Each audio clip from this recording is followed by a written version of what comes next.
No TDAH, a gente consegue dar início e chegar à metade das coisas. Vai começar o Iron Talks. Neste programa questionamos tudo, sempre na busca pela verdade. Simon Veiga, com conteúdo voltado para TDAH, ansiedade e questões da saúde mental, ele oferece orientação prática e acolhedora para quem vive realidades complexas. Simon une conhecimento técnico e empatia, transformando cada publicação em um espaço de clareza e apoio para neurodivergentes em busca de autocompreensão e bem-estar. Mas a gente não consegue passar da metade. E não existe nada pior dentro da vida de um indivíduo do que você olhar para a própria história e sentir que você foi um completo incompetente e fracassado com ela. A minha forma de sobreviver com a bipolaridade num ambiente que me obriga muitas vezes a ser mentiroso foi justamente rompendo com a ideia da mentira.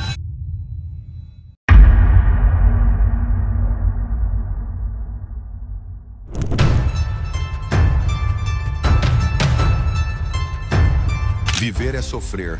Sobreviver é encontrar algum sentido no sofrimento. Viktor Frankl.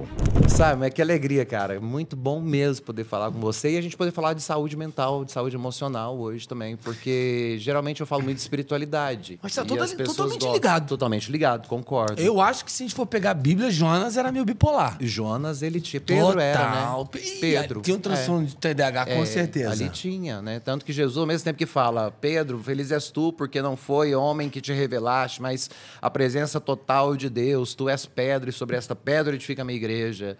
Aí na mesma frase Jesus fala, eu vou ter que morrer. E ele vai falar, não vai morrer não.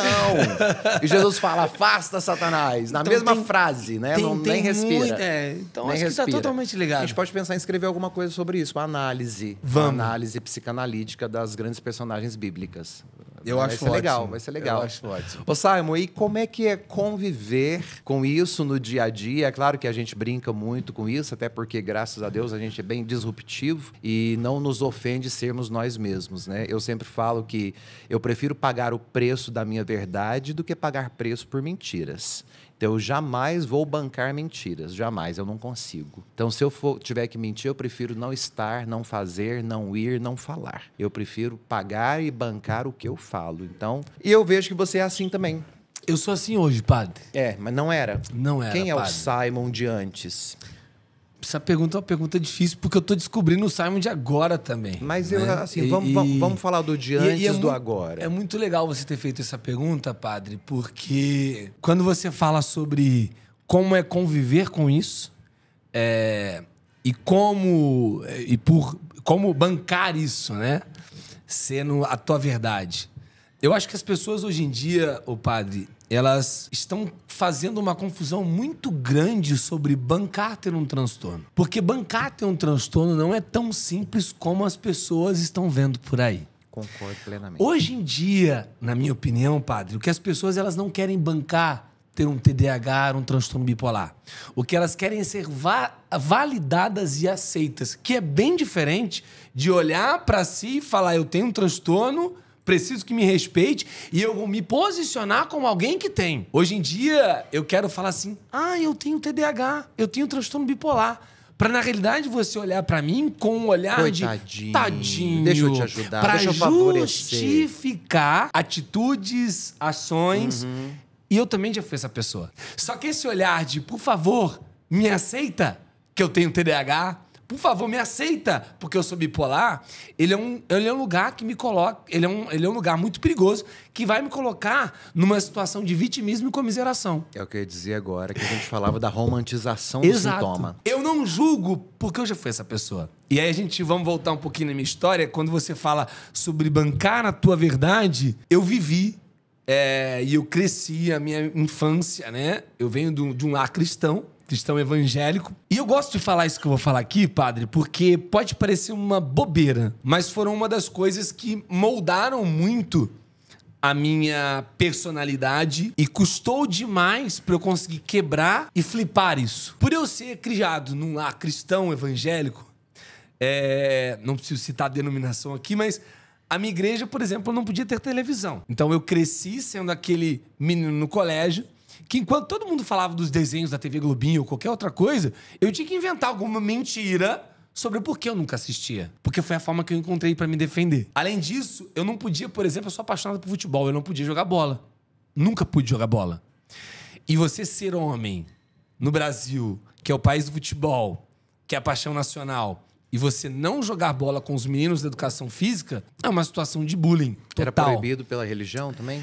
Não Pelo proibido contexto. Exatamente, mas no contexto meu familiar. Entendi. Que a minha criação, ela era um pouco rígida demais. Não podia usar bermuda, era calça comprida. Entendi. Né? Se eu andasse sem camisa dentro de casa, era algo absurdo. Então foi esse o tipo de criação que eu tive. E eu lembro de ficar assistindo os moleques jogar bola na quadra e eu não podia jogar. Então, quando eu fui pra fazer educação física no colégio, eu fui descobrir o TDAH, né, minha neurodivergência, com 19 anos de idade. Eu sempre fui um moleque esquisito. eu acho isso maravilhoso, né, hoje. Mas eu era um moleque esquisito, eu era um moleque diferente, eu era um moleque tímido, né? Então eu era um moleque que não sabia me posicionar, não sabia falar. Esse Simon que você vê aqui hoje é um Simon forjado. Esse Simon não existia. As pessoas, elas olham pra esse Simon hoje, comunicativo, que se posiciona, que vai em programa, que faz... Esse cara aqui não existia. Deixa eu pai. só criar um parênteses. Segura Vai aí lá. onde você parou, porque senão você esquece. Tá. Forjado não significa ser falso ou Isso. mentiroso. Forjado é aquilo que precisou passar por um processo para chegar nisso, Perfeito. tá? Foi um Simon que eu precisei, né? Então eu sofria muito bullying. E eu tinha que inventar uma mentira pra justificar o porque eu não podia fazer educação física. Você tinha vergonha? Claro que eu tinha.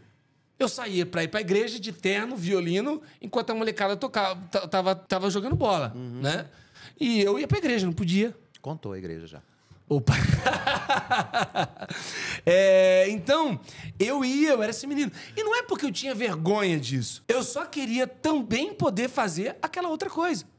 E aí a gente começa a entrar, depois eu acho legal a gente falar, na questão do evangelho do pode ou não pode, que eu acho ridículo, né? E que coloca a gente dentro de uma alienação e de uma visão completamente do que representa Cristo e a graça.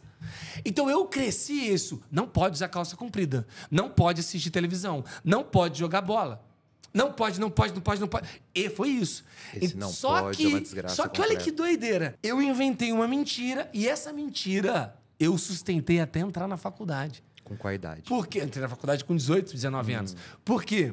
Porque o ensino básico tem educação física. Eu inventei que eu tinha crise de asma. Eu conseguia atestado de médico, pô. Eu tinha que trocar de médico, o médico acreditava que eu tinha. Eu tinha crise de asma no colégio pra sustentar a mentira. Não tem vergonha, já falei isso. É uma mentira que Porque você... foi um momento de defesa. Foi uma maneira que eu encontrei De pra me sobreviver. defender. Pra cena aqui. Porque a galera acha que não, mas o ambiente escolar é hostil demais. Nossa. E a gente sabe que a gente viu agora na série Adolescência. Justamente. A série Adolescência trouxe à tona o que é o ambiente escolar. E na nossa época era muito pior. Porque hoje em dia existem políticas públicas que colocam a lei a favor de quem passa Sim. por essas dificuldades. Sim. Na nossa época não tinha isso, não. Não. de E a maneira palavra bullying nem existia. A gente tinha que isso? sofrer calado. Você é um trouxa aí que tá sofrendo calado e Justo. se posiciona. Como? Né? O máximo que a gente fazia era chorar escondido. Oh, pelo amor de Deus, né? E eu era esse cara. Eu era esse cara que chegava em casa, fechava a porta e me isolava pra lidar com os meus próprios demônios. Então, assim, por isso que eu falo que... Então, eu cresci na mentira. Porque eu tinha que viver... E essa mentira me acusava todos os dias. Porque eu chegava na igreja, o que eu via? Que mentir é pecado. Então eu olhava e falava, caraca, a única forma de eu sobreviver num ambiente extremamente hostil era mentindo. Eu inventei essa mentira. E quando você inventa mentira, você vive ela. E aí, por exemplo, eu não podia vacilar. Eu tinha que manter a postura da mentira. E foi assim, cara, essa mentira... E eu tinha um conflito eu tinha um conflito interno relacionado a isso muito grande. Enfim, só voltando do Simon forjado, eu sofri muito bullying, até que o dia que esse Simon ele começou a existir, eu lembro que eu estava na 6ª série, um colégio de 4.000 alunos no Rio de Janeiro, você imagina. Escola pública, sabe? Escola pública. E não só o Simon sofria muito bullying, como também eu sofri determinados tipos de abuso na infância. E eu lembro que no colégio, né, quando eu cheguei no colégio, eu estava na 6ª série, veio um grupo de alunos mais velhos e tal, e eles fizeram uma piada que me remeteu a algo que aconteceu lá atrás. E naquele momento eu entendi que se eu respondesse qualquer resposta sobre aquela piada, eu cairia numa cilada, que eu iria ser mais uma vez uma chacota. Naquele dia, eu cheguei na minha casa eu tinha um espelho no meu Seu guarda-roupa e eu olhei, eu sentei chorando no chão e eu olhei e falei assim, a partir de hoje você nunca mais vai ser esse Simon. E a partir daquele dia, esse Simon surgiu. Um Simon que se tornou comunicativo, um Simon que se tornou presidente de sala, um Simon que se tornou popular. Um Simon que, se eu te mostrar hoje, é inacreditável pro Simon que existia lá atrás. Eu hoje, quando eu olho pra minha vida, é muito claro a diferença de um pra outro, né? E aí esse Simon virou um Simon que bebia pra caramba, Tudo aquilo que ficou preso tudo aquilo em que aconteceu. 19 anos. O Simon foi... Não, com 19. Eu comecei a beber com 14 anos de idade. E aí fazer festa e tal. Com 19 eu só descobri o transtorno. Entendi. Mas eu já era produtor de evento, já fazia festa na faculdade. Eu era um Simon popular. Então... Você já eram relações públicas. Eu ali. já era antes de ser. Me fala uma coisa. Você se recorda como é que foi a virada de chave? Ou a catarse que te trouxe? Foi esse dia que aconteceu esse cenário. E aí eu falei assim, cara, não vou ser mais esse Você cara. consegue se lembrar o que passava pela sua cabeça? Eu não posso mais ser isso. O que você não podia ser? Eu não podia ser aquela criança, aquele adolescente que tinha medo de se posicionar e tinha medo de descobrirem o que eu não era. Entendi. E o meu medo era descobrir que eu não podia jogar uma bola, não podia, sabe? Por quê? Porque eu inventei uma mentira, entendeu? Então eu tinha medo, eu falei, você sabe, mas que vai acabar. A partir de hoje Não eu dá vou me mais. posicionar. Então agora vamos posicionar. Talvez naquela época de uma forma um pouco exagerada, porque você vai para um extremo ao outro. É o que a gente dá conta. Isso. Mas foi dessa maneira. Então é muito interessante quando você fala... Aí o que acontece é que hoje eu vivo tanta verdade. Eu vivo tanta verdade que eu não Que as tenho pessoas medo se de falar assustam. quem eu sou. E isso foi libertador. Então hoje eu não consigo viver mentira porque eu sei o que é ter passado tudo aquilo. Porque as pessoas acham... A mentira, ela te esconde dentro de algo que te corrói. E era insuportável pra mim estar naquele lugar. Porque ela te coloca com um sentimento de culpa o tempo todo, O tempo todo. E você acredita, como eu, que a religião ela é mestra em nos imputar a culpa? Porque ela nos faz mentir o tempo inteiro, né? Eu te falo E isso sabe porque o que é o mais- eu sou considerado o padre disruptivo do catolicismo. É por isso que eu gostei de você. Né? Por isso que a gente se identificou de cara. Vamos ser amigos pra não é sempre. porque- E assim, porque é o que eu te falei, eu banco minha verdade. E eu digo verdades que a hipocrisia religiosa não deixa ser bancada. E eu não trabalho com hipocrisia, por isso eu incomodo muita gente, principalmente os hipócritas. E eu não estou preocupado com isso. Por mim, eles que vão se tratar. Eu vou continuar sendo verdadeiro. Você acha que ser verdadeiro demais te trouxe mais prejuízos ou mais vantagens? Ótima pergunta. Trouxe prejuízos, e aí não é que são prejuízos, tá? Hoje eu não vejo como prejuízo porque eu vejo que... Eu posso talvez não ter sentado em determinados lugares, posso talvez não ter agradado determinadas pessoas porque eu sou desse jeitão. Só que na realidade me livrou de estar em convívio de pessoas que não... Sabe, se a gente está aqui hoje e eu tenho carinho de falar pra você que a gente vai ser amigo resto da vida, parece que hoje eu cumprimento uma pessoa e eu já sinto o resíduo da falsidade da mentira. E eu não consigo estar nesses ambientes. Sim. Só que isso é muito, muito louco, porque alinhado a um transtorno como TDAH e bipolaridade, isso te leva, que tem o viés da impulsividade, O isso às 880. vezes faz com que eu olhe para oportunidades e, em vez de saber conduzir um processo para que seja legal, eu já olho e falo, isso aqui não é para mim, não, e dane-se, vai embora. E aí eu perco dinheiro, né? Isso aí é maravilhoso. Perco sociedade. Mas é porque, para mim, isso não tá muito ligado. Eu não sou muito ligado a esse tipo de coisa. Mas né? isso é uma característica própria da bipolaridade. Eu quero aproveitar que você disse isso. Talvez as pessoas muitas vezes me escutem falando a respeito disso. Eu sou bipolar. Eu quero dizer para Sabia que você era vocês bipolar, que não? eu sou bipolar diagnosticado e eu trato a bipolaridade há 12 anos. E as pessoas acham que isso, às vezes, eu falo sempre num teor de brincadeira. Não, eu sou uma pessoa bipolar, né? E às vezes as pessoas não entendem que isso é, de fato, um diagnóstico, é uma brincadeira. Então, eu quero aproveitar que você está dizendo a respeito da sua característica neurodivergente, e eu quero dizer para as pessoas, eu sou uma pessoa com bipolaridade, eu trato isso há 12 anos, eu sou medicado há 12 anos. E, de fato, nós temos que ter um controle muito grande. E a minha forma de sobreviver com a bipolaridade bipolaridade num ambiente que me obriga muitas vezes a ser mentiroso foi justamente rompendo com a ideia da mentira. É isso. Por isso eu sempre fui considerado o desbocado, sempre fui considerado o briguento. Não, é porque eu sou verdadeiro. E as pessoas não estão acostumadas com a verdade. E eu tinha que fazer uma escolha. Ou eu sou verdadeiro, ou eu vou ter que viver sempre na culpa, na ideia da mentira. Pelo amor de Deus, a gente não consegue isso aí. Eu não consigo. Então, eu serei verdadeiro. Infelizmente, não vou agradar todo mundo. E quando eu falo dos pré-juízos, eu quero voltar à palavra mesmo. O pré-julgar, do juízo. Quando é que nós sofremos o pré-juízo? Porque eu sofro isso o tempo inteiro. Quer um exemplo? Gente que nunca... Você acabou de falar. Aconteceu agora um exemplo. Eu tenho além desse trabalho que eu faço nas redes sociais, eu tenho uma clínica, né? Uma online que a gente faz todo o tratamento aí para pessoas neurodivergentes, TDAH, bipolar, autista, adultos, que é a Clínica Div. E é muito engraçado. E o meu sonho com a Clínica Div foi democratizar o acesso à saúde mental no Brasil.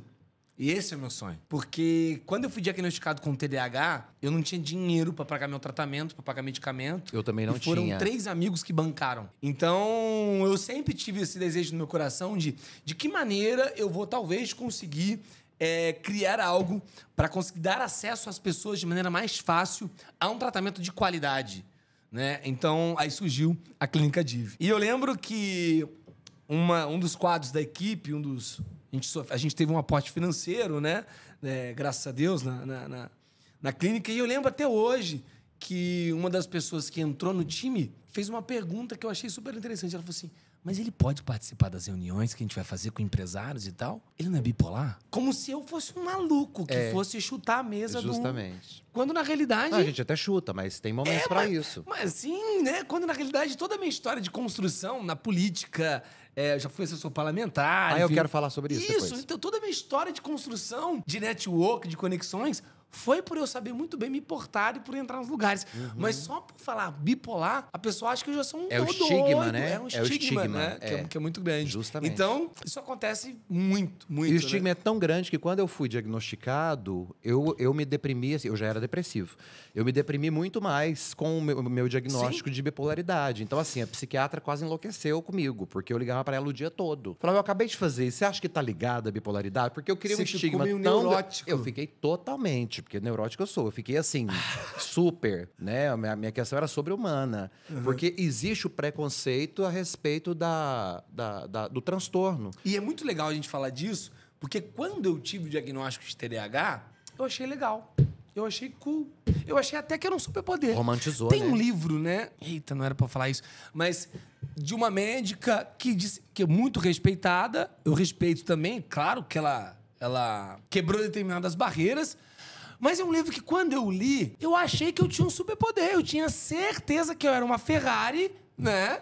Com motor de Fusca. E que era só eu. E é muito difícil a gente se colocar nessa posição, porque se é um superpoder, ô padre, então eu não tenho que lutar por melhor qualidade na sala de aula. Justamente. Eu não tenho que lutar por melhor condições de políticas públicas. Claro. Se é um superpoder, eu não tenho que levantar cartaz e dizer, me respeitem, aliás. Por que eu vou fazer isso se eu estou em vantagem em relação às outras pessoas? Justamente. Aí é muito interessante quando as pessoas falam que TDAH são mais criativos. Cara, olha que interessante. Quando eu falo que pessoas TDAH são mais criativas, eu estou colocando, na realidade, um rótulo, uma faixa vermelha, né, cobrindo com um laço bonito, algo que é muito sério, e eu estou tirando todas as... Não é nem desvantagens, mas todo o sofrimento que grande parte dos TDAHs tem, porque olha só, não são todos os TDAHs que são criativos. Então, quando eu falo que todo TDAH é criativo, se eu tenho um TDAH que não é criativo, ele olha isso, ele se sente pior ainda do que ele já está. Quando eu falo que TDAHs são muito inteligentes, eu vou falar uma coisa pra você. Eu tenho na minha família, uma pessoa da minha família que tem TDAH e tem QI abaixo da média.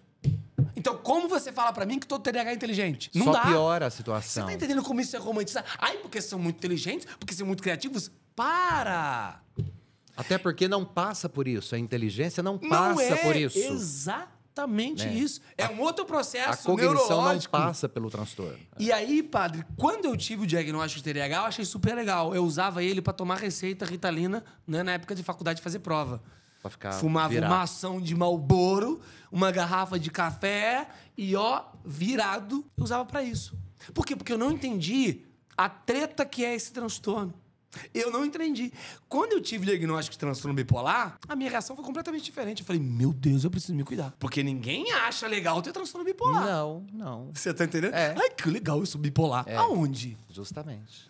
Então é muito importante a gente falar isso, porque existe uma concepção errada sobre o transtorno, e o TDAH, na minha opinião, é um dos transtornos que são mais estereotipados, tá?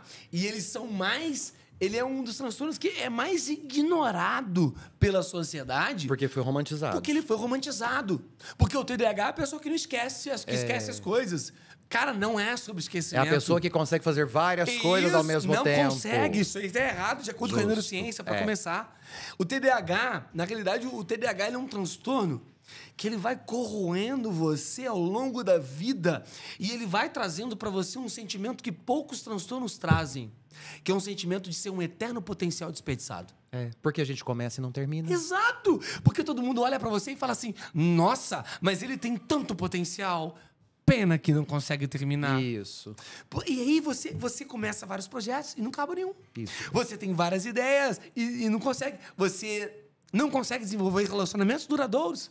Porque o TDAH tem aquela questão, né? De demorar mais a criar maturidade. Então, quando você olha para a vida de uma pessoa TDAH que não foi tratada, você vai ter um panorama de uma pessoa que começou muita coisa. E aqui, deixa eu te falar, eu não estou falando aqui das poucas exceções que se tornaram multimilionárias. Para, gente. Isso. Nós estamos falando aqui do quadro geral. Vamos falar de gente normal. Vamos falar de gente normal. Vamos falar de gente não tô normal. aqui pra... Eu considero que eu tô até fora desse negócio, dessa média. Eu tive dentro dela por muito tempo, mas eu tô fora hoje. Não pode olhar pra mim como um TDAH comum das outras pessoas. Não quero dizer que eu sou melhor, não é isso. Mas se você olhar o panorama... Mas você buscou de forma isso. científica se acompanhar, né? Mas quando você olha, padre, são relacionamentos que acabaram... Maravilhoso! Precisa nem de cortar. Não, deixa. Na Isso aqui é edição. maravilhoso. Tem um copo aí pra mim? Então, quando você olha, guardanapo? padre... Ih, molhou seu óculos todo. Você olha pessoas que não terminaram nenhum curso de graduação, que não param de nenhum emprego, que relacionamentos estão completamente desorganizados. Você olha a vida da pessoa, um completo caos. A pessoa não conseguiu se tornar quem ela queria ser. Absolutamente Exato. nada. E não existe nada pior dentro da vida de um indivíduo do que você olhar para a própria história e sentir que você foi um completo incompetente e fracassado com ela. Eu posso dizer, você vai me corrigir, que no TDAH a gente consegue dar início e chegar à metade das coisas, mas a gente não consegue passar da metade. O TDAH, ele é um transtorno de intenção e performance, tá? Quem fala isso não sou eu, é um psicólogo estadunidense que chama Dr. Russell Barkley. Ele classifica o TDAH como um transtorno de intenção e performance. Por quê? Porque no TDAH... Como é que eu vou explicar isso aqui de uma maneira que seja didática? Mais palpável. Mais palpável. Vamos lá. Porque quando eu falo de começo e meio, eu imagino o seguinte, nós temos tudo pronto na cabeça. A gente começa a executar, tudo vai muito bem. Quando as coisas estão ganhando um corpo, Isso. um alicerce, criando raiz, a gente desiste. Por quê? Por que é intenção e performance? Porque a dopamina, ela é um neurotransmissor relacionado... não é a dopamina, padre, não é aquilo que muita gente fala equivocadamente. Excelente você falar isso. Daquela coisa que comi um negocinho, Isso, dopamina. tive um pico. Prazer. Não é do prazer. Justo. A dopamina, tá vendo essa galera que tá treinando aqui? O que fez cada uma dessas pessoas estar aqui hoje, dentro dessa academia, o que fez nós estarmos aqui, foi por quê? Foi que a dopamina, ela atuou. Porque a dopamina é o neurotransmissor do entrar em movimento. Então, olha que loucura. Se a dopamina é o neurotransmissor do entrar em movimento, quando eu penso que pessoas, comprovadamente, né, pessoas com TDAH, elas têm uma menor, basicamente menor, mas eu gosto de falar que é uma produção desregulada de dopamina. Por que desregulada? Porque aquilo que você gosta de fazer, você libera muita dopamina e você esquece do tempo. Aqui, ó. Então, a gente é desregulado por quê? Porque ou ela vai liberar demais, ou ela não vai conseguir liberar o suficiente para você entrar em movimento. Então, o que faz essa galera estar aqui hoje, o que faz a gente estar aqui hoje é que a gente conseguiu liberar dopamina o suficiente para entrar em movimento. Então, pera lá.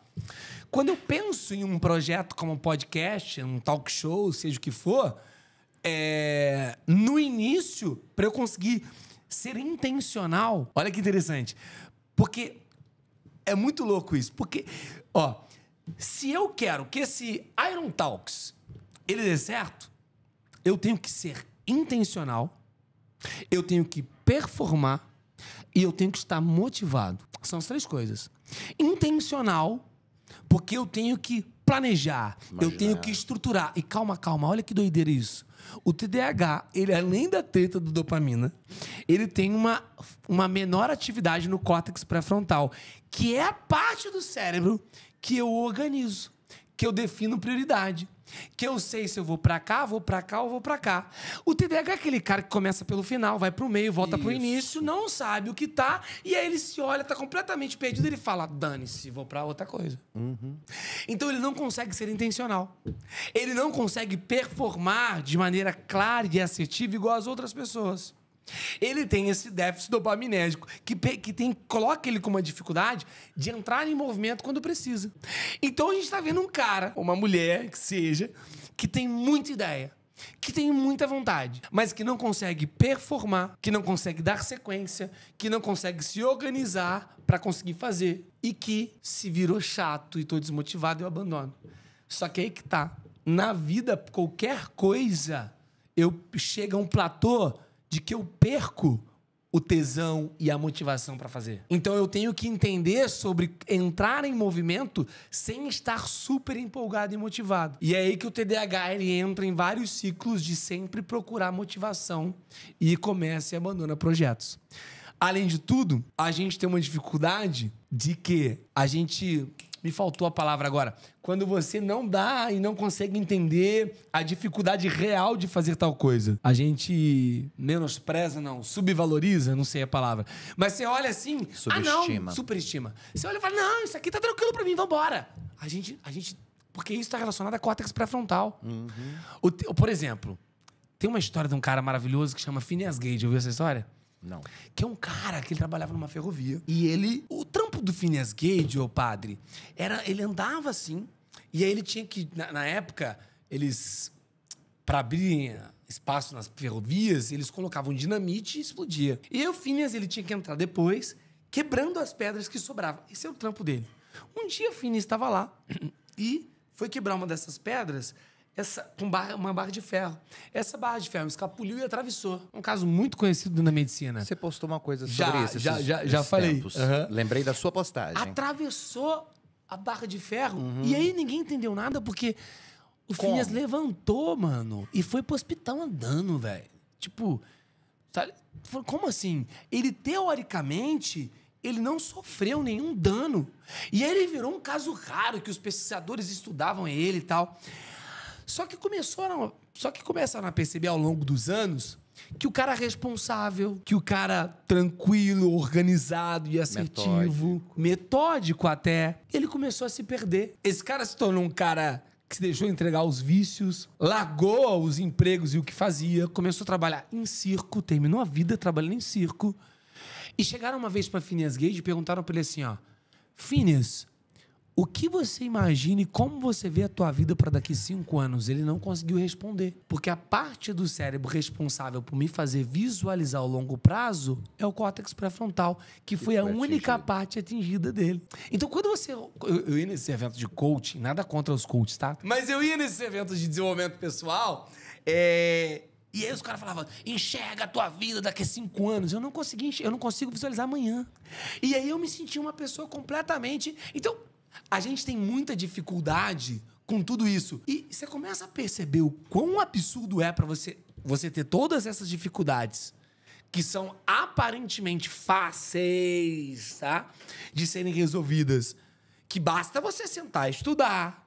Basta você sentar e visualizar. Você imagina, basta você se organizar. Como que você não se organiza, padre? É só você sentar a bunda e estudar. Quando a gente começa a olhar pra tudo isso, a gente começa a olhar a real treta que é o transtorno. E que pra levar uma vida funcional, você começa a perceber que, vamos ver, na minha opinião, é o pior transtorno pra levar uma vida funcional. Muito doído. Porque as pessoas vem por essa ideia do romantizar, mas ninguém pergunta o quanto a gente paga emocionalmente, o quanto de energia que nós gastamos para tentar ser normais dentro daquilo que a sociedade nos diz que tem que ser a normalidade. E aí foi uma pergunta que você fez lá atrás, que eu vou responder só agora. Como é ser uma pessoa que convive com esse transtorno? Hoje, a minha dor... Antes, a minha dor era me sentir um eterno potencial desperdiçado, era me sentir incompreendido, enfim. Patinho feio. Um patinho feio.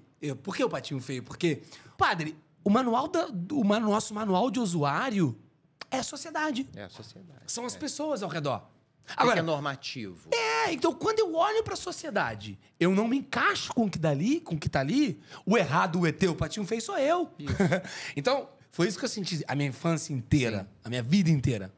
Então, antes essa era a minha dor. Hoje a minha dor, padre, é as pessoas orarem pra mim, sabendo da minha neurodivergência, sabendo da minha maneira de funcionar. E aqui que tá o bancar teu transtorno que eu te falei. E ainda assim, elas esperarem que eu ajo como uma pessoa que não tem neurodivergência. Entendi. Ainda assim, elas falam, é um absurdo você não ter se regulado. Você fala com tanta naturalidade sobre isso, por que você não... Isso, como que você não consegue sentar a bunda? Porque se eu for estudar aqui, eu vou estar andando para um lado pro outro, falando alto, porque isso é isso. É isso. Mas como que você não consegue sentar a bunda e estudar se você estuda tanto isso? Cheguei uma vez, uma pessoa que produz conteúdo, né? Mentor, essas coisas. Na época eu tava começando... Vamos tirar nome do meu pai. Ele chegou pra mim e falou assim, você só vai começar a vender curso de TDAH, na época que eu vendia, né? Quando você parecer não ter TDAH. Eu falei, gente, é por isso então que eu não vendo. Eu pensei, porque todo mundo olha pra mim e me acha doido, e como é que eu vou comprar o curso de um doido? Eu falei, tá, ele tá certíssimo. E aí eu começava, padre, eu tentava acordar às 5 horas da manhã, tomar banho gelado e ser organizado e fazer tudo isso. Falhava. E foi a pior fase da minha vida. Pior. Por quê? Porque não tem como. Você tentou se adequar ao que o outro esperava. Isso. A expectativa alheia, não a sua. E aí que tá. A grande treta do neurodivergente hoje é a gente ver com essa dualidade. Porque se eu olho um paralítico aqui na minha frente, eu não falo assim, vamos, filho! Levanta. É só se levantar! E aqui eu não tô sendo vitimista, porque eu não sou vitimista. Aqui eu tô falando assim, pelo óbvio. Eu sei aqui da minha responsabilidade, então... É muito duro tu peitar isso, porque tu vai ter que ouvir isso. As pessoas vão olhar pra você com outro olhar. Vão ter um preconceito em relação a você. E ainda assim, tem que falar assim, eu dou conta de ser CEO dessa empresa. Eu dou conta de ser... Porque todo mundo olha... Não, ele não pode. Não dá, ali não tem como mexer. Aí que tá. Esse é o peitar. A minha pergunta pra essa galera é... Tá preparado pra peitar isso? Ou você só quer ser aceito, acolhido, amado, porque você não foi lá atrás? Então vai resolver essa treta primeiro. E isso... que eu observei e eu fui aprendendo ao longo dos anos. Então essa para mim hoje é a treta, né? E a partir dessa virada de chave, criou-se aí essa persona que é o que você é. Que é o que eu sou. E aquilo que você desenvolveu a partir de tudo isso, hoje te coloca num lugar confortável, talvez não seja a palavra mais certa, mas te coloca num lugar de segurança, porque eu acho que essa palavra para nós ela é maior do que a ideia de confortabilidade. Você está seguro no lugar onde você está hoje? Estou aprendendo a estar. Porque o mundo, para mim, é uma ele ameaça sempre constante, foi uma ameaça. né? Desde que eu me entendo por gente, o mundo é uma ameaça. E eu aprendi a ser reativo com o mundo. Eu queria que você usasse essa palavra. Eu tô com ela na cabeça, mas eu não quis falar. Eu aprendi queria a que ser saísse reativo. da sua boca. Eu aprendi a ser reativo com o mundo. Ser reativo. E é muito duro quando tudo na tua vida é você com medo e sendo reativo. E aqui sem vitimismo, tá? Total. Entendo Porque perfeitamente. eu não me coloco em nenhum momento nessa posição de vítima. E eu entendo porque as pessoas que têm transtorno, elas são vítimas. Porque eu gosto de falar, padre, que o transtorno ele dá 3 golpes na gente. Qual que é o primeiro golpe? Os sintomas. Existir. Dificuldade de entrar no... Existir é o primeiro golpe. São os sintomas. Dificuldade de entrar em movimento, né? Toda a treta, desregulação emocional. Qual que é o segundo golpe? São os estigmas que você acaba levando devido aos sintomas. Então, é preguiçoso. Ih, vagabundo. Não... Vai fazer isso com nada. Simon comer, que ele não come, tudo que ele começa ele não acaba. Isso. Então os estigmas. E o terceiro golpe, que é muito perigoso, é que a gente, por viver o primeiro dos sintomas, por viver os estigmas, a gente começa a desenvolver uma mentalidade negativa e acreditar em todo aquele estigma. Então eu começo assim, talvez eu não mereça mesmo ocupar esse cargo na minha empresa, Porque eu não dou conta.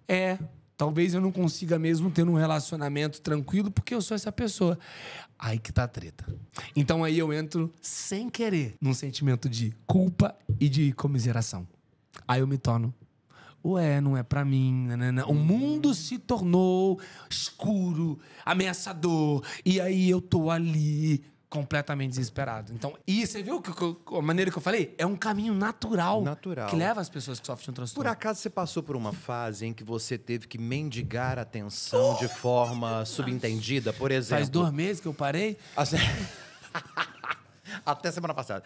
Mas assim, eu quero saber porque, por vezes, a gente mantém relações até desnecessárias, com gente desnecessária. Você vai mantendo laços por medo de falar, pô, essa pessoa pelo menos me aguenta. Essa pessoa pelo menos me tolera. Essa pessoa pelo menos tá aqui comigo, apesar... Você tá falando uma situação que eu acabei de viver um tempo atrás. Você quer desabafar sobre isso? Não, vamos desabafar. Não tem ninguém nas câmeras. Mas eu tive uma relação de anos com uma pessoa... E eu não tô falando que é fácil, gente. Olha pra mim, você acha que é fácil relacionar comigo? Não é, tá? Não tô falando que é, entendeu? Eu e o pai daqui a pouco vamos estar descabelando um outro aqui, mas tá tudo certo. Vou pedir perdão já aqui. Já tá perdoado. Então, mas eu não tô falando que é fácil. Mas eu cheguei a entrar numa relação de abuso. Você sofreu o abuso. Eu sofri o abuso porque eu comecei a achar que eu não dava conta de determinadas coisas e que eu era isso, aquilo outro. Então, realmente, eu tenho que deixar isso com fulano, isso com ciclano. E essa pessoa entrou na minha vida de uma maneira em que eu estava sofrendo uma relação de abuso e eu não percebi. Por quê? Porque, no final do dia... Ninguém vai me aguentar. Eu sou uma pessoa difícil. Ele aguenta por muito tempo. No final do dia, eu preciso dessa pessoa comigo. Por quê? Porque tem coisas do trabalho que eu não vou conseguir resolver e ela vai. E isso é muito perigoso. Isso é muito perigoso. Você usou o termo correto. Porque a gente acaba se apegando a pessoas que geralmente são erradas. Isso! E aí que tá. As pessoas, elas olham sim pra gente como pessoas vulneráveis. E elas percebem isso. E nesse momento, é por isso que se você for... Ô, padre, eu vou fazer uma pergunta aqui, eu quero que a galera responda quando for assistir. Se você tem TDAH, transtorno bipolar, algo nesse sentido, quantas vezes você levou golpe na vida? Quantas vezes passaram a perna em você? Quantas vezes você foi... Por quê? Porque a gente é muito assim, ó, verdadeiro. E ao mesmo tempo, a gente... Vai pra frente, não tem... As pessoas se aproveitam disso. Me deu vontade disso. de chorar. Quantas vezes você aconteceu? Juro, me deu vontade de chorar. Porque você vai falando, a gente vai desenhando um mapa de quantas vezes as pessoas foram desonestas com a gente, disfarçadas de boa vontade. E aí chega um momento da nossa vida que eu olho e falo assim, cara, não é possível, velho. Mas todo relacionamento... E aí, que é esse olhar, que aí eu acho que é uma coisa que a gente também tem que entrar. Tem uma pintura que eu não sei de quem que tem Cristo... com o olhar de cordeiro e o olhar de serpente. Que é aí que eu acho que a gente tem que aprender a desenvolver isso e a gente não aprendeu a desenvolver. A gente demora mais que as outras pessoas. Até porque a gente demora a criar maturidade, isso é neurociência. Mas por a gente ser tão intenso em relacionamento, por muitas vezes a gente ser tão verdadeiro e por muitas vezes a gente mendigar amor, afeto e atenção, parece que quando alguém pega uma bosta e coloca um pouquinho de chantilly... Ou um granulado. A gente começa a entender aquilo como se fosse um maná do céu. Isso, justamente. Entendeu? E a gente come. E o quê? A gente quer voltar a repetir. Justamente. É a velha história, né? As pessoas nos dão um resto e a gente acha que tá no banquete. E aí a gente volta pra essas relações. E é por isso que a gente tem que falar isso. Porque, sim, eu... defendo que pessoas... E aí eu volto a dizer, não é o fulano ou o ciclano, porque estamos numa era também de alta performance. Esse dia eu ouvi um coach postar aí que TDAH tem 500 vezes mais chance de sucesso. Eu falei, cara, mas da onde você tirou esse dado? Fala pra mim. Eu não tô entendendo. Surge o vou até sentimento quebrar a de mesa culpa. aqui. Cara, que bosta, velho. Aí eu quero mostrar o dado pra ele de que foi feita uma pesquisa na Inglaterra, tá? De que dentro da população carcerária, 25% tem TDAH. Eu tô falando de 1/4 da população carcerária. O que nós estamos... E essas pessoas estão onde? Você tá entendendo? Estão onde? O que elas estão fazendo dentro do sistema carcerário? Você tá entendendo? Então é muito absurdo. Então, sim, é pra falar aqui com os que são invisíveis. Meu papo aqui com quem é invisível. Isso. Meu papo aqui com quem que nunca ninguém falou desse jeito aqui, ó. E com quem ainda tá no sentimento de culpa, quem ainda tá no sentimento de exclusão, quem tá no sentimento de não identidade. Que isso é fundamental. É isso. E eu acho que nós chegamos Pelo menos eu não busquei essa evidência toda que eu tenho na internet hoje. Aconteceu. Eu também não. Eu creio que você também não. Aconteceu. E se isso aconteceu conosco, nós temos a obrigação moral de levar isso pra frente. Então é interessante nós falarmos isso. Uma vez eu entendi que vocação... Eu entendi algumas coisas e isso fez muito sentido pra mim, padre. Faz pouco tempo, na realidade. Eu entendi que, na realidade, vocação é quando eu olho pra algo no mundo e aquele algo no mundo me incomoda de uma maneira tal que eu sinto que, apesar de toda a minha fraqueza, minha pequenez, eu sou a única pessoa no mundo que posso resolver aquela treta. E aí, levando pra parte espiritual, quando eu penso em cruz... A gente foi educado completamente errado sobre o que é a cruz. Totalmente. Nem que, ai, cruz. Sofrimento. Ai, meu Deus, aguenta a tua cruz. Cara, porra, papai. Se não tiver velho. sofrimento, não tem salvação. Quando a gente fala do tiver evangelho, dor. a gente fala do evangelho de Cristo crucificado. Então a cruz, na realidade, é o lugar onde eu cumpro o meu propósito. Sem ela, eu não cumpro. Então, quando eu olho o meu jeito de... algo no mundo me incomoda de maneira tal que eu... Na minha doideira, eu olho e falo, meu irmão, é só eu que posso resolver isso. Eu cumpro isso na cruz. Então hoje, a minha cruz, na realidade, eu sou feliz pra caramba, porque hoje, padre, quando eu olho pra questão da neurodivergência, pra questão dessa galera que é excluída, eu com toda a minha doideira e pequenez no mundo, eu falo, meu irmão, eu sou a única pessoa que posso resolver essa treta. Então eu vou lá e vou falar. Isso é ótimo. Então aí eu consigo... ficar mais tranquilo com todo esse... Esse turbilhão de ideias e possibilidades, eu sou. né? E essa coisa de poder olhar para o mundo e falar, ali é o lugar que eu tenho que ocupar. É isso. É ali. É aquela lacuna ali. esse Tá é o vendo aquela lugar. lacuna que ninguém deu conta? ninguém deu É o conta. meu lugar. Esse é o lugar. Então, quando eu olho pra minha história, quando eu olho para esses transtornos que eu tenho, quando eu olho pra tudo que aconteceu, padre, eu olho com tranquilidade. Com tranquilidade, porque hoje... Ai, minha cruz. Não, cara.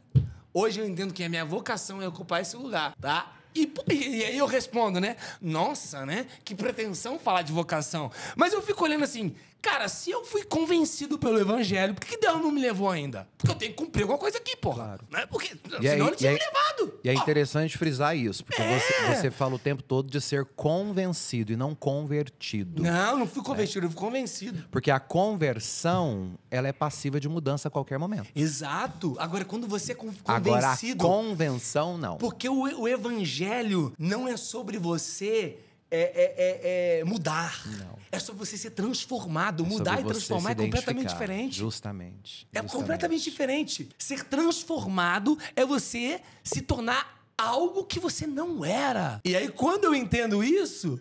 Fica fácil pra mim. Porque eu cresci minha vida inteira numa igreja, né? Numa concepção de evangelho de que tem que batizar pra não ir pro inferno. Não faz isso, porque senão você vai pro inferno. E aí eu vivi isso, Jesus amado, eu tô já no inferno. Porque não é possível, não tem jeito pra mim. Quando, na verdade, eu entendi que, pera lá, quando o evangelho, ele me convence, eu não preciso ter medo do inferno. Porque eu tinha medo de batizar, padre. Porque eu tinha medo de batizar. Sabe por que eu tinha medo de batizar? Porque eu tinha certeza que se eu batizar, eu ia voltar a pecar. Eu falei, como é que eu vou batizar? E eu tenho certeza que vai vir determinadas vontades, eu vou pecar, tô ferrado, eu vou pro inferno. É melhor não então o que eu batizar. fiz? Não batiza. Vou esperar ali, ó, 98 anos, que qualquer... Brincando, mas... Então eu não vou... Mas aí, olha que interessante. Eu agora não preciso ter esse medo, porque se eu sou convencido, fica leve. Não é mais o peso da instituição. Cara, né? isso Pelo mudou, contrário. véio, total. É a delícia do falar. É isso que eu quero. Entendeu? É basicamente isso. Tira o peso da obrigação que gera a culpa e coloca a satisfação. Por quê? Convencido. Porque eu fui convencido disso. Porque eu fui convencido. Eu acho que entender isso me trouxe uma tranquilidade de espírito e me trouxe a certeza de que, não, Eu preciso, cada vez mais, com toda a minha pequenez, com toda a minha falha, tentar buscar ele da maneira melhor que eu posso. E quando a gente fala isso, é cumprindo a minha vocação na Terra. Qual que é a tua vocação? A vocação é quando eu olho pra uma treta, essa treta me incomoda, e eu falo, meu irmão, é só eu que posso resolver essa treta. Até porque Cristo, ele tinha qual vocação? Salvar a humanidade dos seus pecados. Só ele podia cumprir isso, mais ninguém. E ele cumpriu isso quando? Na vida dele, não. Ele cumpriu isso na cruz. Na cruz. Quando ele diz, tudo está consumado. Na cruz, tudo. Véio. Então, Tudo meu irmão, está ai, que eu tenho TDAH, eu bipolar. Vambora! Vambora! E aí ficou leve. Ficou leve porque não é sobre mim. É o que eu sempre falo, as pessoas, mas peraí, você trata isso com tanta naturalidade, você está fazendo um tratamento para uma doença degenerativa, você tem aí uma predisposição cancerígena, e aí eu vou abraçar isso tudo, eu vou fazer disso um baile, ou eu vou fazer disso um drama pessoal para as pessoas terem dó de mim? Eu detesto a possibilidade de alguém olhar para mim e falar, coitado. Então eu fico pensando nisso, né? Até quando a gente tem que ficar satisfazendo o que o outro espera, né? E a gente tem que fingir que tá tudo certo ou que tá tudo errado. Eu quero ser eu mesmo ou eu quero viver daquilo que eu construí para ser olhado, para as pessoas terem dó? Porque, de fato, para nós é um pouco mais difícil, porque quando você fala da iniciativa, eu achei isso muito importante quando você elencou isso. Quando você fala de ter a iniciativa, de ter o tesão que te faz acordar de manhã e programar todas as coisas. Às vezes a gente consegue. Sim. Só que chega na metade do dia e você já desiste. Fala, já deixa isso pra amanhã. Porque é muito louco isso, mas pra uma pessoa que não tem TDAH, não tem esse tipo de transtorno, ela consegue entrar em movimento, fazer... E aí, a cada coisa que ela faz, ela libera dopamina. Isso. Ela fica motivada pra continuar. Ela não perde energia em outras coisas. Sabe qual que é a treta nossa? A treta nossa é que se alguém gritar aqui, Simon... Eu olho, aí eu vou sair, eu vou esquecer do podcast, eu vou pra outra coisa. E a gente gasta muita energia pulando de tarefa em tarefa. Porque a gente começa do zero o tempo inteiro. É muita energia que a gente gasta. A gente não vai ter energia pra continuar as outras coisas. Pra voltar no que estava fazendo. Não. Então a gente tem que falar sério sobre isso, porque real é um transtorno muito subvalorizado. As pessoas não entenderam ainda e romantizado, óbvio. E antes de você ter esse diagnóstico e ter essa consciência e buscar esse tratamento a partir de você mesmo, que eu acredito que esse passo foi você que deu, não foi ninguém que foi atrás de você para te curar, né? Para te cuidar. Acho que você teve pessoas que te auxiliaram, né? Mas você deu o passo. Antes disso, Simon, as lacunas que te faltavam, como que você preenchia? Porque a gente começa, vai até o meio e não termina. Ficou uma lacuna. Como que você preenchia esse espaço? Não sei se eu me fiz entender. Eu fiz uma pergunta... Não. Tô buscando... O que preenchia as lacunas daquilo que não era preenchido naquilo que você desistia na metade do caminho? Porque a gente tem o objetivo de chegar até o fim, mas a gente não consegue. O que preenche? Não preenchia. Não preenchia. Ficava vazio. Ficava vazio. E o que enchia? E sabe qual que era a maior dor?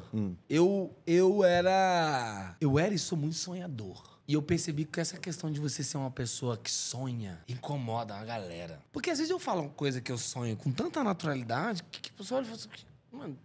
De onde você tá tirando isso? Entende? E eu era sonhador, mano. Eu era o cara que, na sexta série, quando eu descobri que ia ter a eleição do Grêmio Estudantil do colégio, que só gente velha, eu tava na sexta, com 12 anos, eu falei, não, peraí que eu vou formar a minha chapa eleitoral. E formei a minha chapa com eu, presidente. E ganhou. Não ganhei, perdi, obviamente. Mas eu sonhava. Claro. Entendeu? Claro. Eu sonhava e eu acreditava e eu tinha certeza, eu me via já. E aí eu ia na sala, eu ia na galera que era mais velha e não, o presidente sou eu. E pai ia na sala, cada sala de aula de um colégio de 4.500 alunos, gente do terceiro ano se formando, eu na sexta série de 12, eu explicando meu projeto. Eu era esse cara, sempre fui esse cara, sonhador. A vida inteira, entendeu? E é muito interessante isso, você pegar a história de José, por exemplo. José, e eu tenho uma relação com essa história que eu acho interessante, mas José, ele não foi vendido pelos irmãos, ele foi vendido pelos irmãos não por causa dos sonhos dele, mas porque ele era sonhador. Tanto que quando ele vem no dia que ele foi vendido pelos irmãos, os irmãos eles falam assim, lá vem o sonhador. Eles não falam lá vem José. Então, a minha treta é que eu acho que eu conseguia preencher de uma forma porque eu sempre estava sonhando. Só que isso, ao mesmo tempo, isso me trazia um peso e uma responsabilidade que eu vivi. E aí eu entrou na minha vida, né? Com 25 anos de idade, eu olhei pra minha vida, eu tinha passado em 12 faculdades públicas, Eu tinha começado várias coisas, não terminado nenhuma. Tinha entrado numa dependência química, relacionamentos que não deram certos. E eu entrei numa depressão tão profunda que quase eu fiz uma besteira. Tomei todos os medicamentos que tinha, usei toda a droga que eu tinha. E aquele dia eu não queria ir embora. Nem passou pela minha cabeça, mas a dor que eu tava sentindo era tão grande que a única coisa que eu queria fazer era tirar aquela dor. Eu lembro de estar sentado no canto do meu guarda-roupa com a cama e eu estava chorando copiosamente com a mão no peito, tipo, desesperado. E aí eu falei, mano, você vê, eu vou tomar todo o remédio que eu tenho aqui e vou usar toda a droga que eu tenho. Então, por que isso? Porque o sonhador começou a olhar pro mundo, olhar pra vida, nada tava dando certo.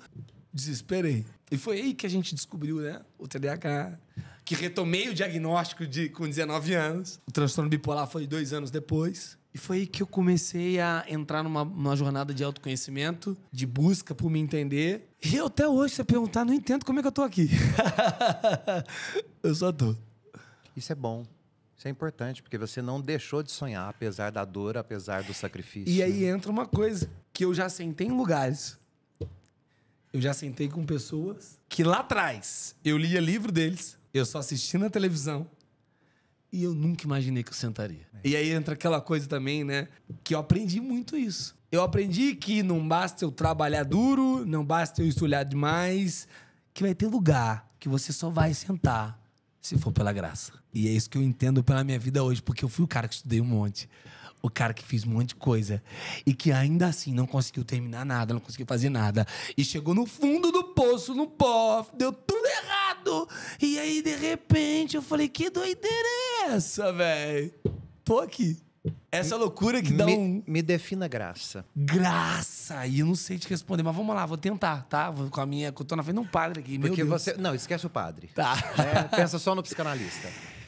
Porque quando você fala assim, aí eu vejo que isso é graça. Porque eu sentei em mesas de pessoas que eu sempre admirei. Eu já sentei... isso acontece muito comigo agora também. Porque não é sobre todo estudo que eu tenho. Não é sobre eu fazer tudo certo. Não é sobre eu criar um roteiro perfeito da vida, onde eu não errei nada. Não. Tu errou tudo. Tu fez tudo que não tinha que fazer. Deu tudo errado. Não era pra tu estar lá. Mas deixa eu te falar uma coisa. Não é sobre você. É sobre o meu amor por você. Aí eu te coloco lá. É graça. Isso é graça. Não sei se tá certo. Não é sobre estar certo. É sobre a compreensão mesmo. Né? E é bonito quando você fala isso. O que é a graça? É quando eu percebo que não é sobre mim. Não é sobre mim. É sobre o que ele quer pra mim, sobre o que ele deseja pra mim. E aí que entra a outra parte, né? Que a outra parte, padre, é quando você começa a olhar pra tua vida. Eu vivi isso há um pouco tempo. Eu começo a olhar pra minha vida e falo, nossa Deus, tá meio louco, né? Porque, uma vida foi muito fácil não, viu, padre? Abuso, transtorno, rejeição, perdi meu pai com 1 ano e meio de idade. Muita treta. Dependência. E eu acho que essa é a maior luta da minha vida, porque eu tenho que acordar todos os dias e reforçar que não vou cair, porque essa é uma luta que ela é muito silenciosa. E dependência, ela entrou na minha vida como uma automedicação. Eu nunca usei pra ficar doido. Eu ia te perguntar isso agora. Nunca! Eu usava pra ficar, sabe por quê? E me dói falar isso.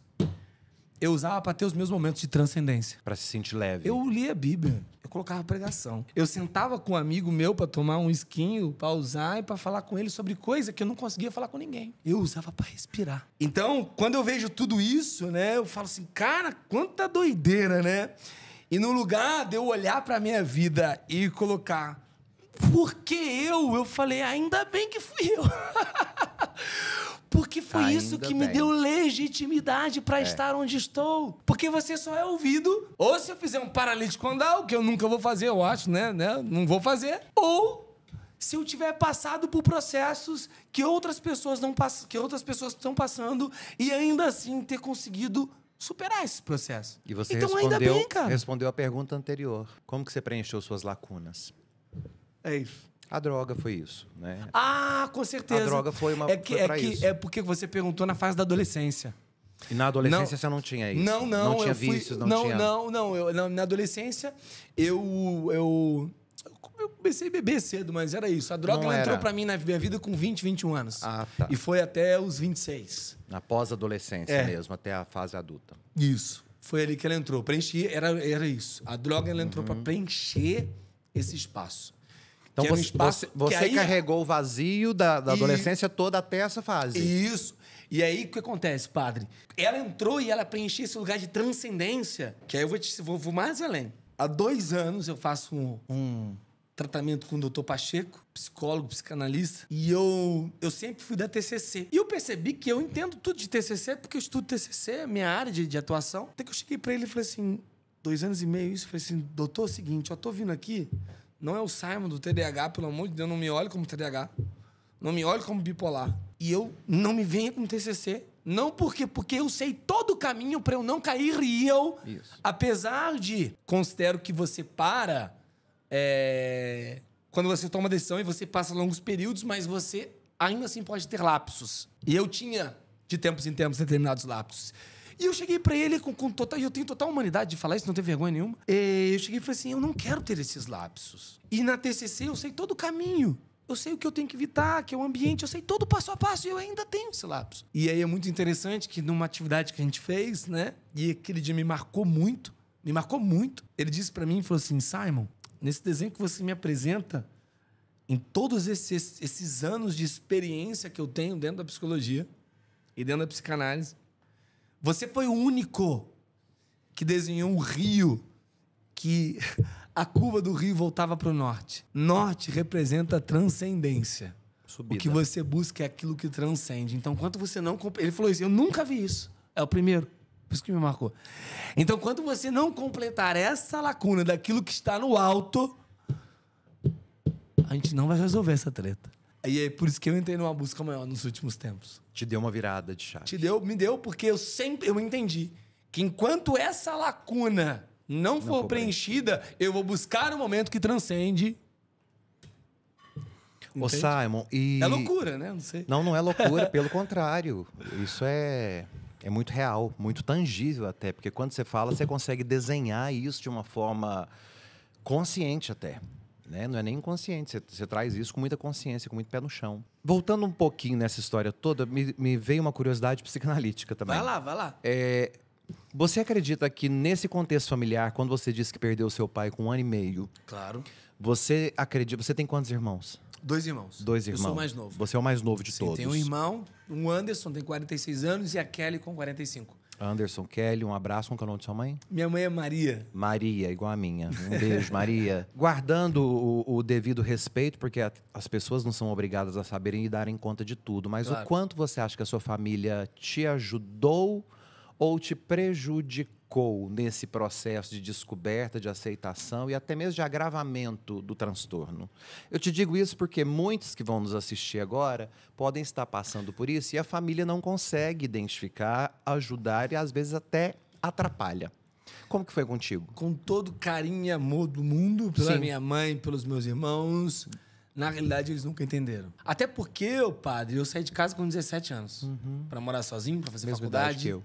Isso. Fui morar sozinho, fazer faculdade, fui cuidar da minha vida. Então, eu vivi todo esse processo de descoberta sozinho. De aceitação, de entendimento, de maturidade com isso. Eu vivi sozinho. Então, pra mim, é muito engraçado. Tem um vídeo... Tem vídeo no YouTube da minha mãe falando sobre isso. Olha que interessante, né? A minha mãe, a única vez que ela quis me levar no psicólogo, eu tinha por volta de 10 anos. E eu entrei numa depressão porque eu não aceitava a ideia de que um dia eu ia morrer. Eu chorava compulsivamente todo Por dia à medo noite. da morte. Eu achava, como é que assim eu vou morrer? Aí minha mãe falou assim, me tem que ir no psicólogo. Eu fui no psicólogo, eu tinha 10 anos, chorava compulsivamente todo dia à noite. Como é que eu vou morrer? Não é possível que eu vou Você morrer. foi criado no Rio de Janeiro, capital. Fui criado, não, Volta Redonda. Volta Redonda. Volta Redonda. Interior do Rio. 1h30. Né? Então, foi a única vez, né? Mas a minha mãe, ela sempre me apoiou. Minhas loucuras. Minha mãe me apoiou. Falava, mãe, quero fazer curso de inglês. Ela, minha família é humilde, mas ela é meu filho e tal. Ela colocava, eu desistia. Ela, poxa, meu filho desistiu, ela agora é alemão. E a minha mãe, toda a dificuldade do mundo ali. E ela me apoiava nas minhas doideiras. Minha mãe sempre me apoiou. Nos seus impulsos, né? Porque ela, com toda a humildade dela, visão de certa forma limitada por uma série de fatores, né, da vida, ela olhava pro filho dela, sabia que o filho dela era diferente, mas ela acreditava nos meus sonhos. Eu me acreditava. Então ela sempre me apoiou. Isso é importante. Então ela sempre me apoiou. Então é muito interessante que se hoje eu vejo... As pessoas hoje me falam, como que foi você viver sem pai? Eu não sei explicar, porque eu não sei diferenciar, porque pra mim eu nunca tive. Era muito novo. Né? Não tem como fazer comparação. Eu não sei o que é ter um pai. Não sei, então não tem como eu falar. Mas uma coisa eu tenho claro pra mim, que entendendo o meu pai, a maneira que ele era, pelo que contavam, né, sobre meu pai, eu entendo que hoje eu só sou o Simon que eu sou. Porque ele não esteve presente na minha vida. Isso é muito louco. Porque se ele tivesse sido presente na minha vida, eu posso estar errado, né? Maneira de pensar. Talvez eu ia querer respeitar determinadas normas, determinados padrões, porque eu ia olhar a referência. Então o Simon de hoje, ele é um Simon que não teve muita referência na vida, mas essa não referência me levou a buscar de forma quem eu sou. E essa não referência talvez tenha me dificultado ter uma relação próxima com ele que tá lá. Com Deus. Mas hoje, eu entendo. Então, eu não sei explicar o que eu tô falando aqui agora, mas tá? Eu entendi muito bem. Eu digo, e não sei por que eu digo, mas esse Simon que tá na tua frente aqui hoje, que viveu tudo que viveu, não teria vivido, talvez, se ele estivesse aqui. Com certeza. Porque a ausência também é uma forma de estar. Porque aquilo que você é resultado justamente do que te faltou.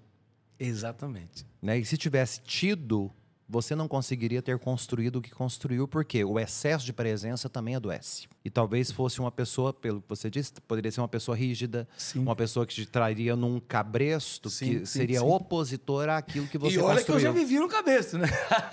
Já tinha, né, esse peso, a ideia então, religiosa. Hoje eu tenho essa tranquilidade quando eu penso também nisso, nessa dinâmica, nisso que aconteceu, isso também me traz leveza. Porque eu compreendo que o plano dele era maior. E aqui nós estamos falando de emoção, estamos falando de formação humana, né? Nós não estamos falando de relacionamento, de afeição. Não estou dizendo que não queria, pelo amor de Deus. Lógico. Não é sobre isso. Né? Mas é sobre ter essa maturidade e entender isso. Compreender que a ausência também te fez bem. Exato. Né? Porque é o que eu sempre falo, o excesso de presença adoece. Excesso de maternidade, excesso de paternidade, excesso de filiação, tudo isso adoece. Todo excesso adoece. Exato. E é um processo que eu vivi há pouco tempo agora. Foi muito louco isso, né? Porque de repente, eu comecei a viver tudo...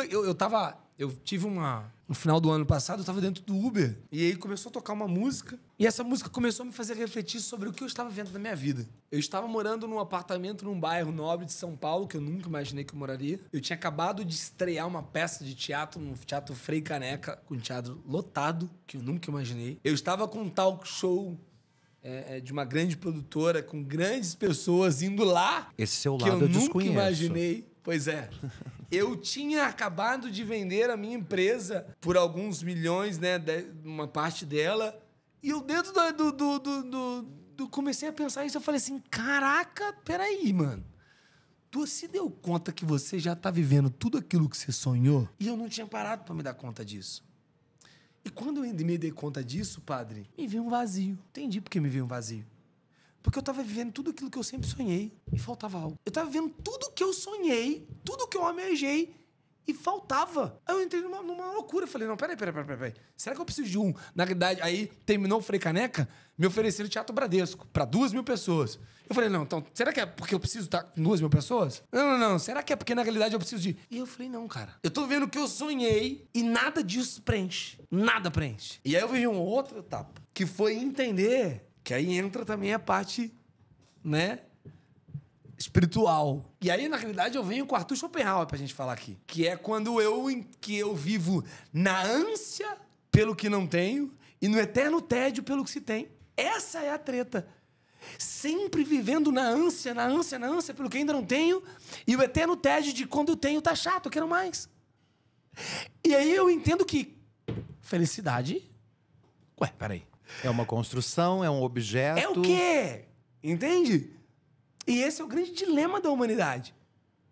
Que aí, quando eu leio lá em Eclesiastes, eu vejo que debaixo do sol tudo é vaidade. Não é vaidade porque eu uso um brinco que eu aprendi na igreja. Não é vaidade porque eu vou fazer uma tatuagem. Não é essa vaidade. Vaidade é de névoa. Ou seja, daquilo que tá o quê? Que eu não consigo enxergar. E aí eu entendi que enquanto eu ficar buscando... Aí que a treta do vazio, ela começou a ser preenchida. Que eu te respondendo essa pergunta. Uhum. Porque eu entendi que enquanto eu ficar buscando tudo aquilo que está debaixo do sol para preencher esse vazio, numa droga, num relacionamento, num carro, num talk show maior, num teatro maior. Enquanto... Não é que eu não posso almejar tudo isso, mas enquanto a minha busca for por essas coisas, é vaidade. E nada vai preencher. Porque é uma busca sempre de espera, né?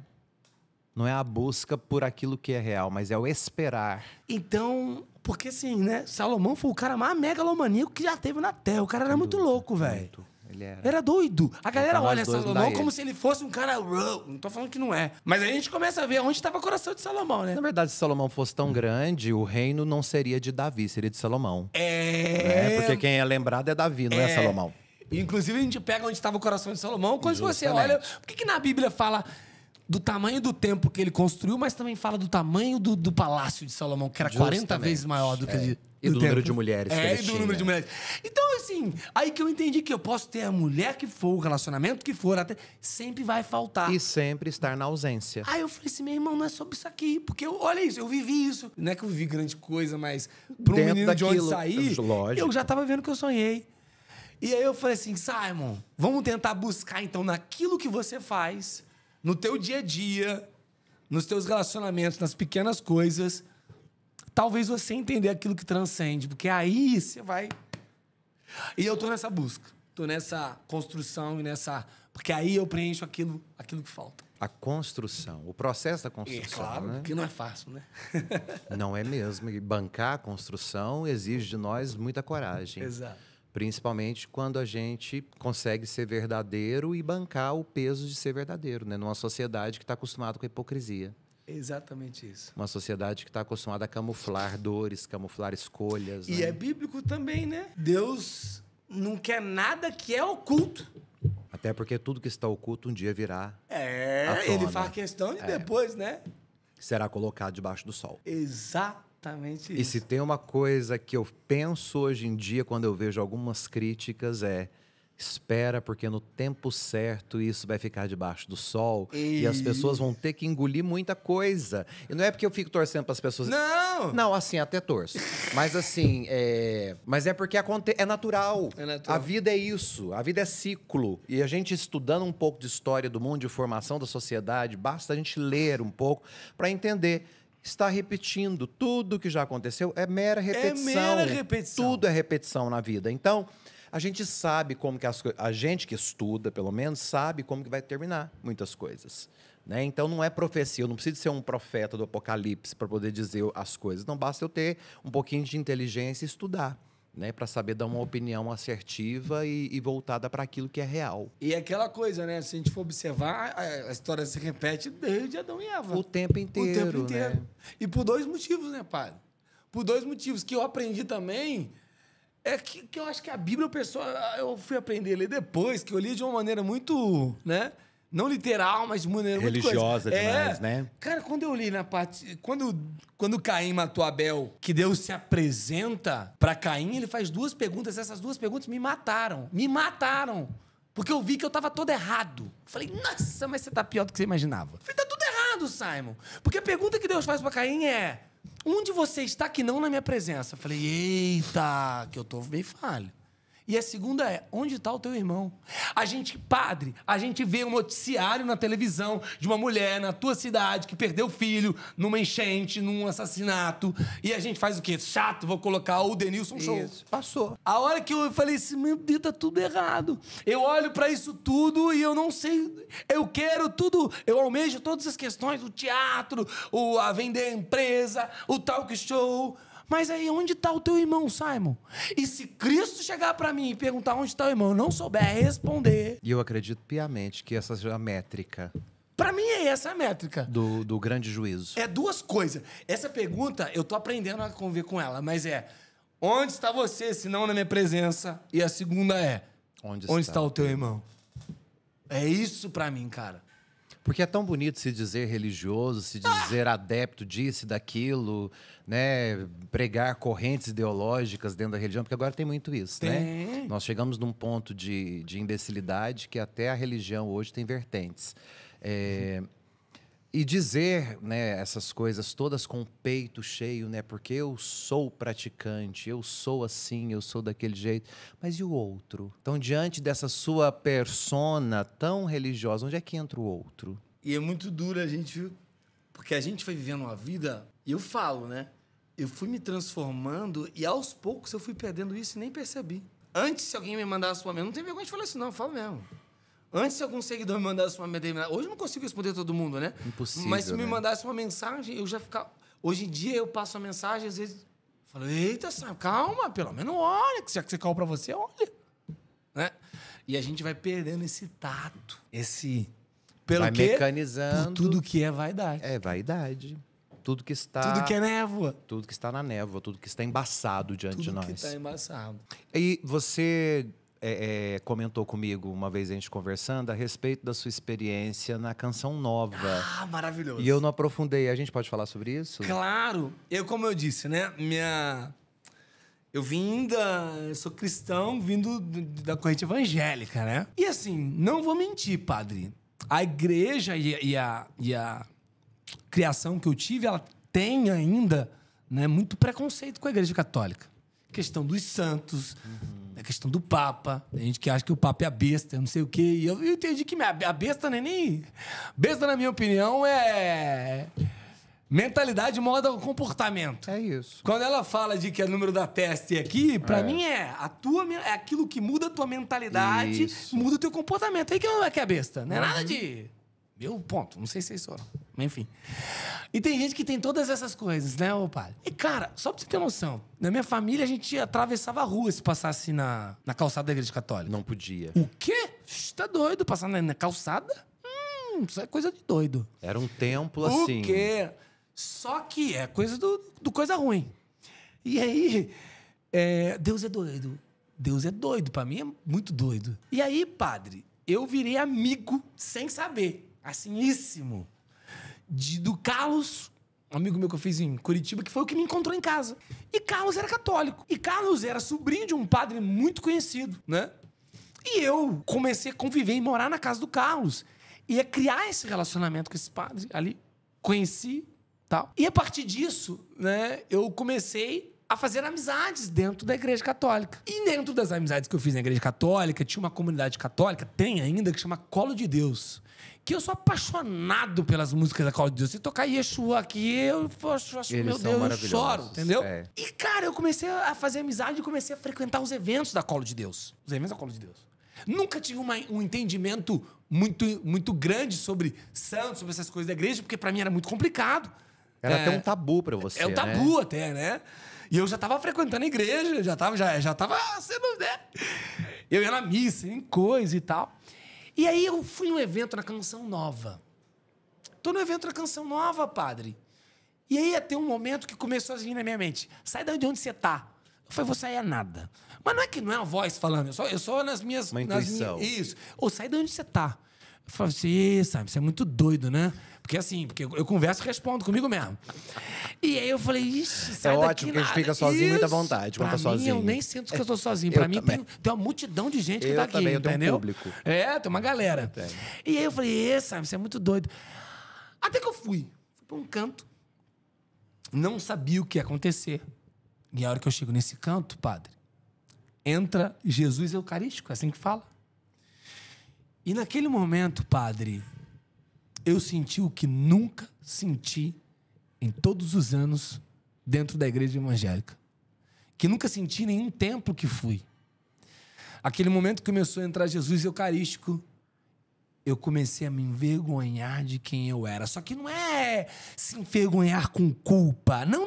Não.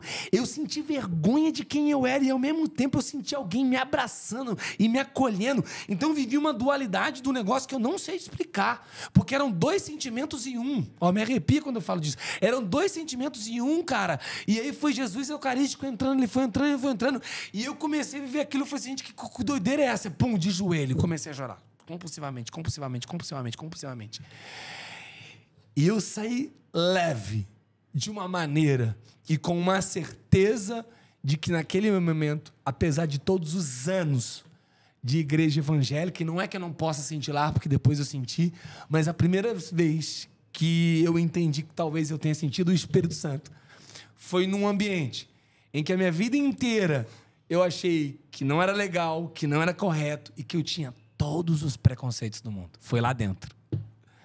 Então, a minha relação hoje com o católico, a igreja católica, é de muito maravilhoso, porque eu comecei a entender e a quebrar preconceitos e estigmas que eu tinha, porque o que eu vivi lá foi sobrenatural. E outra, foi com um negócio que eu nunca imaginei que seria, que é Jesus Eucarístico. Eu achava a coisa mais absurda e doida. Eu disse, sério que vocês acreditam? Eu olhava e pensava dessa forma. Tô vergonha de falar, foi assim. Isso é legal porque mostra que a sua experiência, né? E o quanto você acredita que isso está ligado também ao seu próprio comportamento.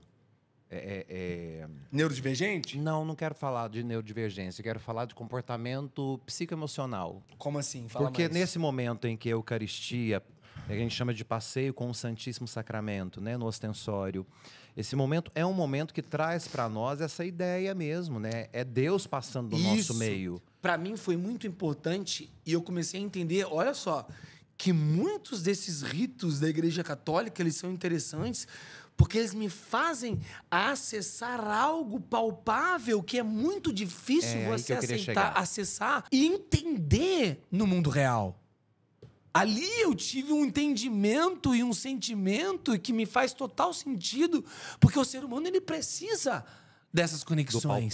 Do palpável. E foi ali. E aquilo que você sentiu foi mais palpável do que a ideia do Deus que você tinha até então. Totalmente, porque eu não tive vergonha de quem Calma, eu tive vergonha de quem eu era, mas eu não tive vergonha de ser quem eu era. Entende? Porque eu entendi que, apesar de quem eu sou, eu tô sendo abraçado e acolhido. Isso é graça. Eu senti isso aquele dia. E depois disso, como que foi a sua perseverança nessa experiência? Você se considera uma pessoa religiosa ou uma pessoa espiritual? Hoje, eu me considero uma pessoa espiritual. Mas eu busco ainda, e eu tenho na minha concepção, de que eu preciso fazer parte de um templo. De uma religião. De uma religião. O que você acha que te falta, que a religião vai suprir? Eu acho que, apesar de os templos serem feitos por homens e falhos, e a religião ela nunca conseguir extrair de verdade o que é o Evangelho, o que é Cristo, eu vejo muita importância para nós, como seres humanos, fazermos parte de um grupo e, dentro desse grupo, respeitar determinados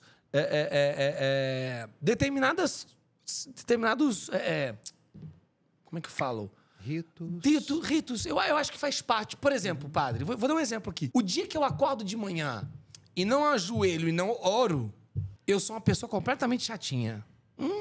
Qualquer coisa me irrita, mas quando eu oro e a primeira coisa que eu faço no dia é me humilhar e reconhecer que tem alguém maior do que eu, opa, isso me coloca num lugar de isso.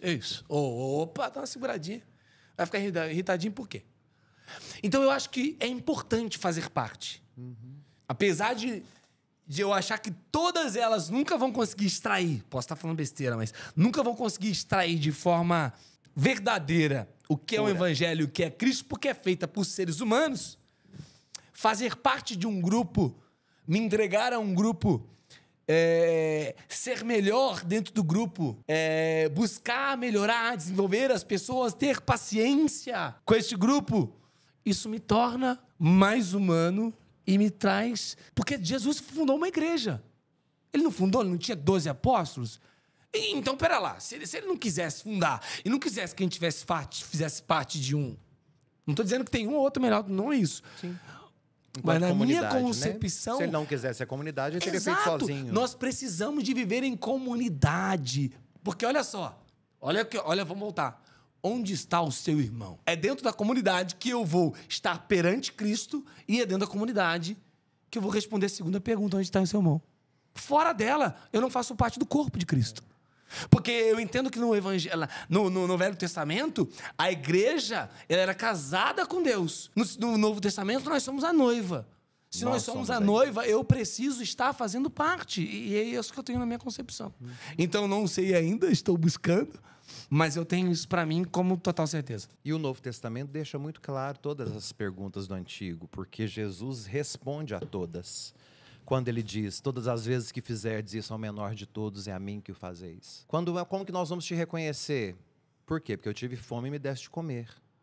Porque eu tive sede e me deste de beber. Porque eu estava nu e você me vestiu. Porque eu estava preso e você me visitou. Então, onde está o seu irmão? Né? É a resposta.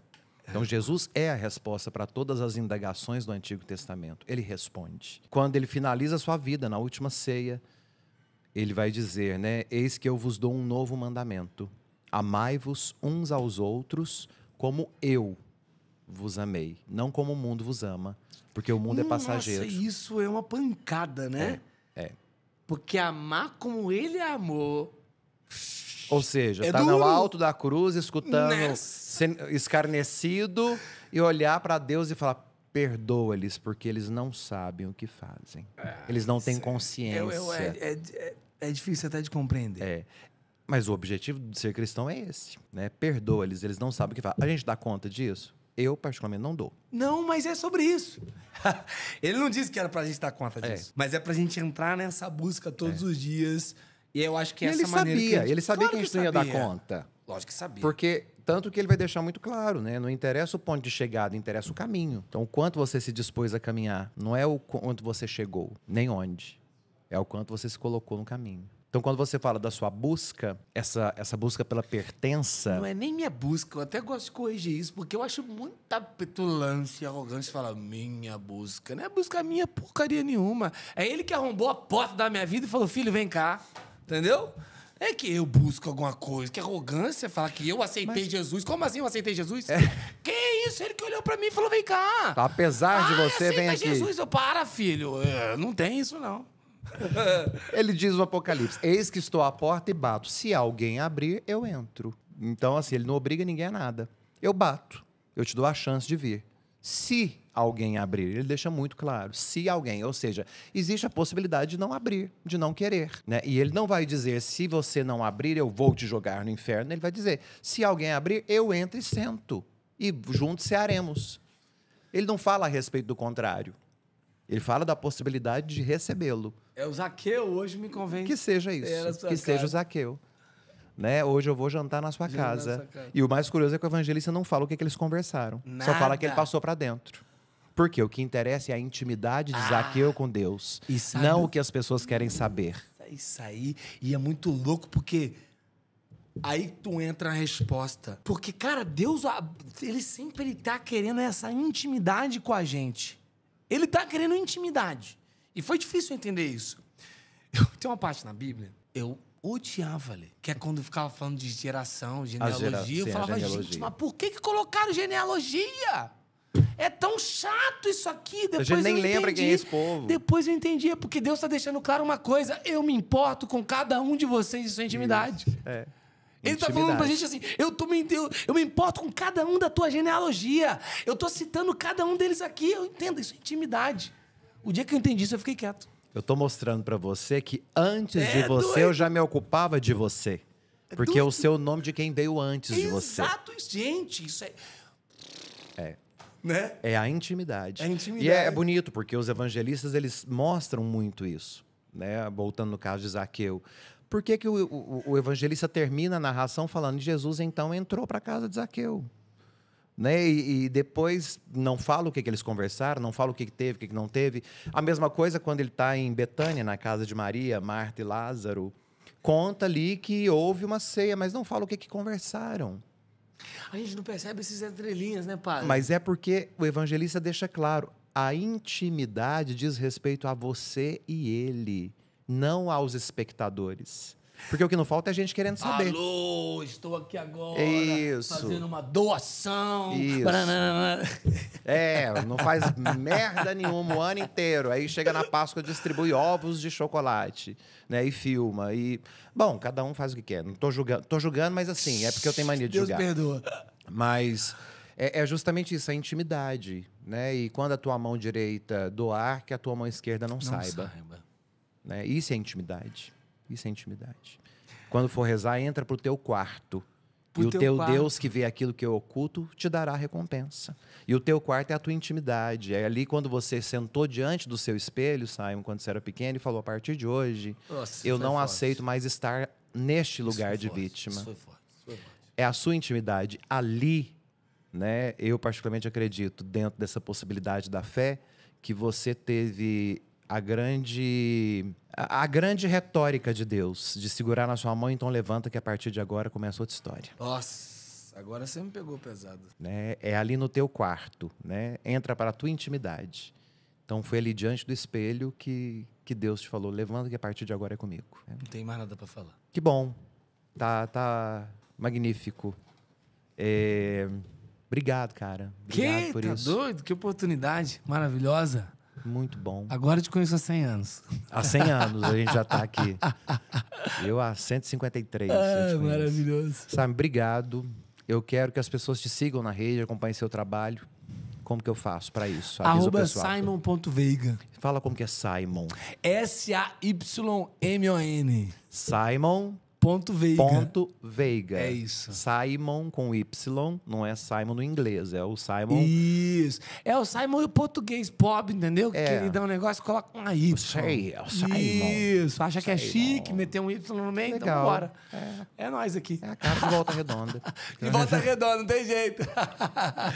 Simon, muito obrigado, meu querido. Deus te abençoe grandemente. Amém. Esse foi o primeiro dos nossos vários encontros. Tenho certeza absoluta. Tenho certeza que a gente vai caminhar junto aí pra vida. Obrigado pelo carinho. Enfim, já, como eu te disse, me sinto íntimo. Íntimo, só ter certeza disso e é recíproco, viu? Amém. Obrigado. Agradecer a todos vocês que nos acompanham no nosso canal. Agradecer Iron Talks Iron Studio. Talks, ao muito Dr. Felipe obrigado pela ao Dr. oportunidade. Felipe por esse carinho.